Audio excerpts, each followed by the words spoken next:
First and foremost reason ಕಥೆ ಒಪ್ಕೊಂಡಿದ್ದ ಕಾರಣ ಇವ್ರು ಹೇಳ್ದಂಗೆ ಟೈಮ್ಲಿ ಜಸ್ಟಿಸ್ ಆಗಬೇಕು ಅಂತ. ನಾವು ಅಂದರೆ ದಿನನಿತ್ಯ ಏನೇನೋ ಒಂದಷ್ಟು ಇನ್ಸಿಡೆಂಟ್ಗಳು ಆಗ್ತಿರುತ್ತೆ.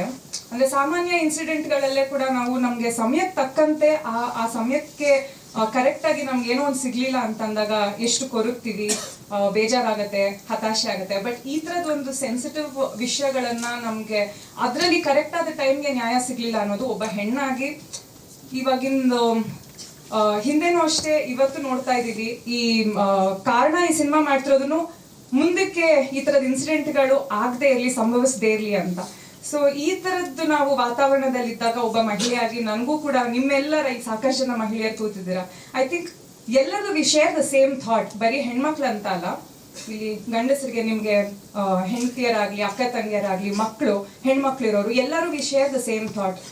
ಫಸ್ಟ್ ಆಫ್ ಆಲ್ ಈ ಥರದ ಇನ್ಸಿಡೆಂಟ್ಗಳಾಗಬಾರ್ದು, ಆದ್ರೂ ಅದಕ್ಕೆ ನಮಗೆ ಟೈಮ್ ಕರೆಕ್ಟಾಗಿ ನ್ಯಾಯ ಸಿಗಬೇಕು ಅನ್ನೋ ಒಂದು ಬೇಸಿಕ್ ಥಾಟ್ ನನಗೆ I wanted to be a part of the film.